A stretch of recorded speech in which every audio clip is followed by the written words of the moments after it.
um Café com a Mentora e o convidado especial de hoje é o professor Emerson Castelo Branco. Ele, defensor público, vai falar tudo sobre a carreira para você.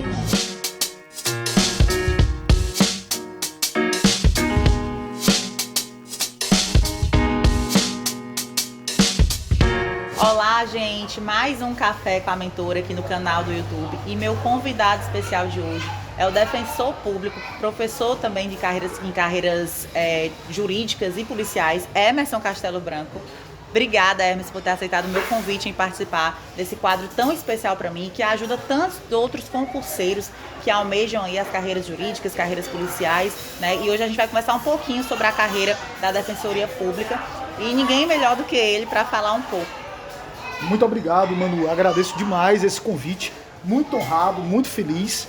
E nada melhor do que um convite para falar sobre uma carreira pela qual eu sou tão apaixonado como a Defensoria Pública, né? Eu costumo dizer, viu? Eu sou apaixonado por duas carreiras. Pela Defensoria Pública e pela carreira da polícia, porque eu vejo muita paixão também. Todas as carreiras são lindas, né? Mas a polícia está no meu coração porque eu sou um professor que durante muito tempo e ainda hoje ministro aula para as carreiras policiais, e a Defensoria Pública que é meu dia a dia, né? Muito obrigado de coração, viu?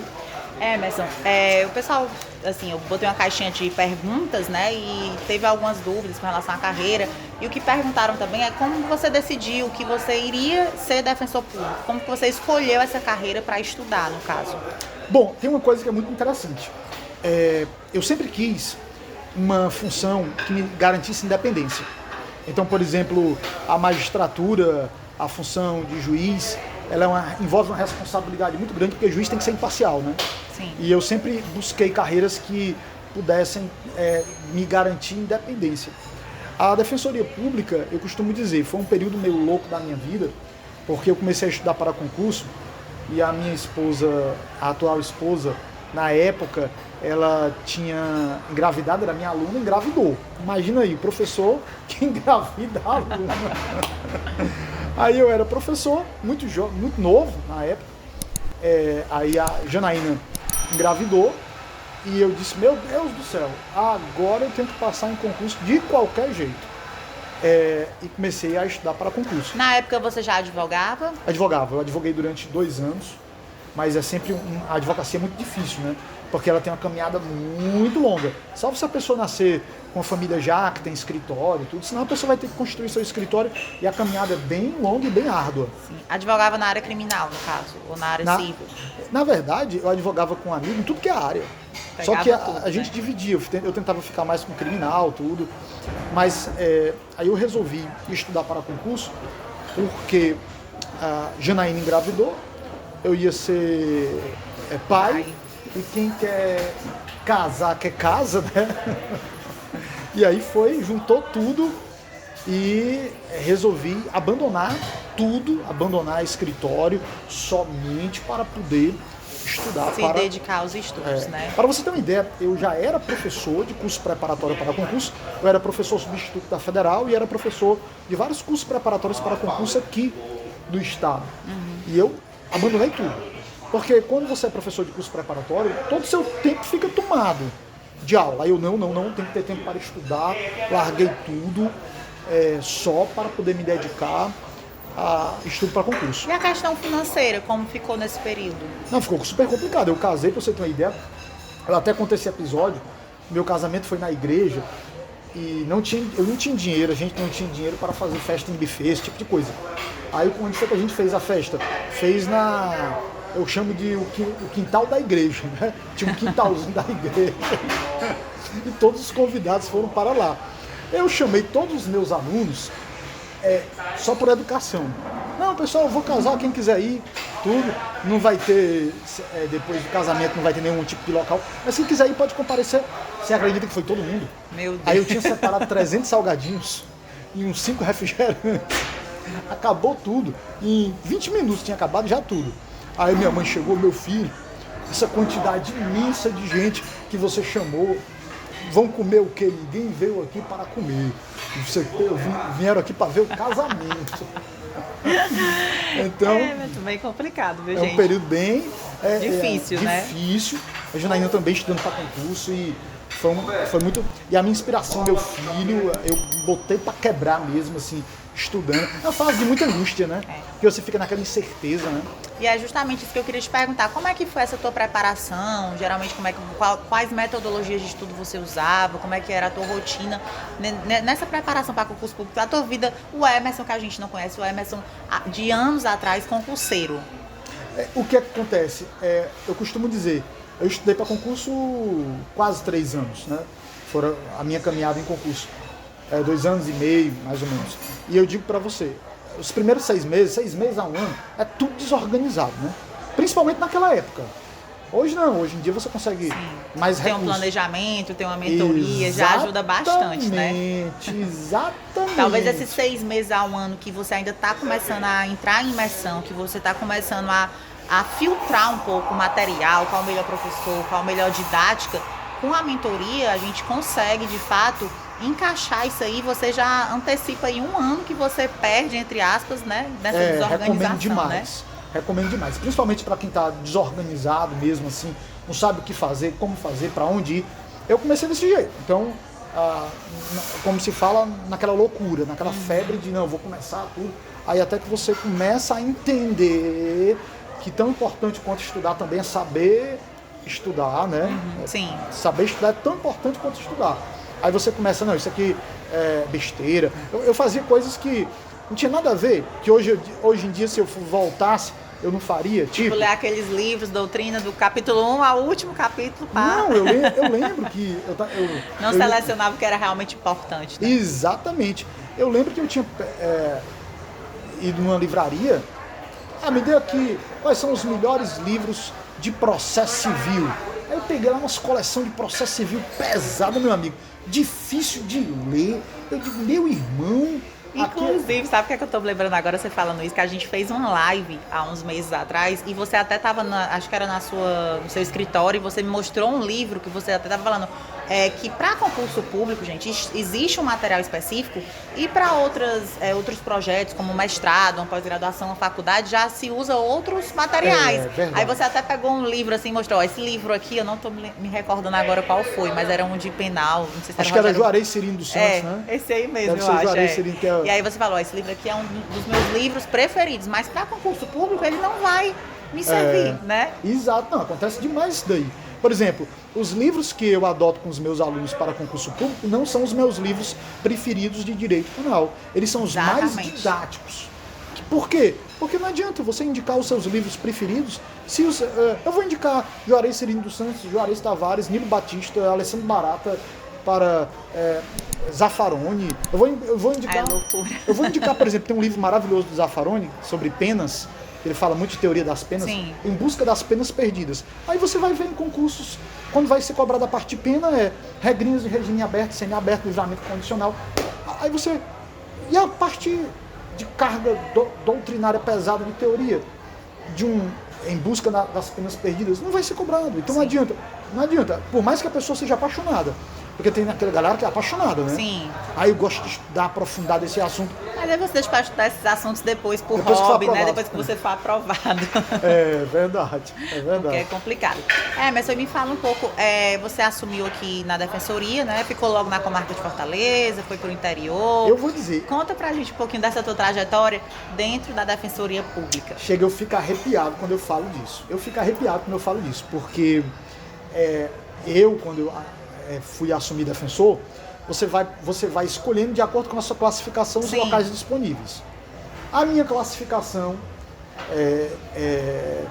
me permitia ficar perto de Fortaleza, mas não tão perto. Na verdade, eu assumi na comarca de Acaraú, comarca distante, só que eu ia para a região metropolitana e surgiu uma vaga no júri na capital. Aí eu disse, não, essa vaga não vem pra mim nunca, porque tem umas 6, 7 pessoas na minha frente. E você acredita que ninguém quis o júri? Foi mesmo. Todo mundo preferiu ficar nas comarcas do interior, na região metropolitana. Não, o júri é muito complicado, porque júri não tem horário. Porque júri é difícil. Não tem horário. É difícil, não tem horário. Só tem horário pra começar. E às vezes não tem horário nem pra começar, porque às vezes atrasa tudo. E não tem horário pra terminar. O júri pode terminar às 7 da noite, pode terminar às 10 da noite, pode terminar meia-noite, pode terminar daqui a 3 dias também. É loucura total. Eu juro que é loucura total. Tanto que eu digo, poucos duram muito tempo no tribunal do júri, porque é muito pesado. As pessoas querem sair para outro local, normalmente. E eu consegui ir para o tribunal do júri. Então eu comecei justamente na Defensoria Pública, na área criminal, pela qual eu sou apaixonado. Eu já era professor, inclusive da Universidade de Fortaleza. Aí eu, meu Deus, não estou acreditando. Eu vou ficar trabalhando no fórum do lado da Universidade de Fortaleza, de onde eu sou professor, e fazendo o que eu mais gosto, Tribunal do Júri. E aí pronto, aí começou a minha paixão. Ave Maria, eu costumo dizer o seguinte, eu já estava apaixonado pela Defensoria Pública, mas eu me tornei muito mais apaixonado dentro da Defensoria. Porque eu comecei a viver dramas e realidades que me disseram, meu Deus do céu, eu sou um caminho aqui na vida desse pé descalço aqui, tá? É uma responsabilidade muito grande, né? Muito grande. Outra coisa, o defensor público tem que amar o atendimento ao público, tem que amar o contato com as pessoas. Você vai ter muito contato com as pessoas, você vai ser muito procurado. Eu sempre digo assim, eu não gosto, a pessoa pensa assim, eu não gosto de atendimento não, então meu irmão, vá fazer algum concurso. Procurar outra carreira. Vá procurar outra carreira, não dá certo para ser defensor público não. O defensor público tem que ser paciente, tem que ouvir. Né, tem que ouvir, tem que entender o drama que aquela pessoa está vivendo. Às vezes, se você começa a entender, e de repente você consegue entender as causas que levaram a pessoa a fazer aquilo ali. Sim. Eu lembro de um júri, foi meu quarto júri, que foi muito pesado, porque o diretor de secretaria chegou para mim e disse assim, doutor, aí é absolvição, viu? Aí eu digo, doutor, não joga esse peso nas minhas costas, não. Não, doutor, é absolvição. Ele falou assim, doutor Alexandre, não, doutor, é absolvição. O senhor tem que absolver. Que era um pai que ele tinha matado o estuprador da filha dele. A filha tinha sido estuprada, 15 dias depois ele descobriu quem foi. A polícia não conseguiu, na época, identificar direito, estava em investigação. Sim. Ainda. Suspeitava do cara, mas não tinha certeza. Ele descobriu que foi o cara. Tinha só indícios, né? Indício. E simplesmente ele foi lá e matou o cara. E aí foi aquela confusão, tudo o MP dizendo que não se podia promover a vingança. Doutor, o senhor está querendo aqui promover a vingança? A vítima estava num bar, jogando sinuca, o cara chegou por trás, esfaqueou, o senhor quer que seja absolvido. E foi um júri lindo, porque uma das teses mais lindas do Tribunal do Júri é a clemência. Uma das teses mais lindas do Tribunal do Júri é a clemência. E o júri não vai entregar clemência para a pessoa que não merece. Sim. O júri não vai entregar... Eu nunca vi júri aplicar clemência para membro de facção criminosa. Nunca vi júri aplicar clemência para criminoso que pratica crime bárbaro. Agora, júri aplica clemência para situações desse tipo. Eu lembro que muito tempo depois eu fiz um outro júri muito parecido com esse. De um caso também que envolvia uma vingança de um crime de estupro do passado. Sim. Clemência também. Então o Tribunal do Júri tem esse poder. Aí eu fui, como defensor público, viver o Tribunal do Júri. É apaixonante. E até porque eu sou aquele defensor, Manu, que meu lema tranquilamente que os condenados, que os culpados sejam condenados. Até uma reza. Sim. Que os culpados sejam condenados e que os inocentes sejam absolvidos. E que todos recebam o que merecem. De uma forma justa. Inclusive, Emerson, eu acompanho o seu Instagram, né, e eu vejo isso, todos os casos, né, que tem repercussão social, você se pronuncia totalmente imparcial, totalmente dentro da legalidade, totalmente legalista, assim, realmente você faz jus a esse seu lema aí que você acabou de falar. Pois é, e eu sempre, sabe o que eu entendo do papel da defesa? Por isso que a pessoa às vezes me pergunta, uma pergunta que normalmente é uma pergunta muito boa, principalmente para quem não entende. Sim. É uma pergunta muito inteligente para quem não entende. Não entendeu ainda. Pessoas, mas doutor, o senhor teria coragem de defender tal pessoa? Aí ele pega um caso bem absurdo, tal pessoa que fez isso, cometeu um crime bárbaro. Teria. Eu pediria a condenação dele. Mas o senhor ia pedir a condenação nas penas mesmo do crime? Eu ia pedir que ele recebesse a pena justa. Nem mais, nem menos. Acabou-se. O que está dentro da lei. A defesa muitas vezes é buscar uma condenação justa, buscar que a pessoa, por méritos, um dia poder progredir, receba progressão, receba os benefícios a que tem direito, e apenas isso. Nada mais do que isso. A defesa, a missão maior da defesa é ser o filtro dos inocentes. É ser o filtro dos inocentes. Porque eu costumo dizer o seguinte, nós somos um time. Apesar de que às vezes se dá uma ideia de que o sistema de justiça tem guerras, quem é que ganha com isso? Eu não tenho interesse de brigar com ninguém, de disputar com ninguém. Eu acho que a polícia, você como policial, eu como defensor, promotor de justiça, um juiz, todo mundo quer uma justiça, não é? Sim. Ou você ficaria feliz mandando com uma pessoa culpada, inocente, sendo claro. condenada? Claro que não. Por isso que eu digo, sabe quem é que me ajuda muito? A polícia. Quantas e quantas vezes a polícia me ajudou? Eu lembro de uma vez que eu recebi uma ligação, se não me engano, ali, perto da Unifor, 26º DP, né? 26º. Eu recebi uma ligação dos policiais.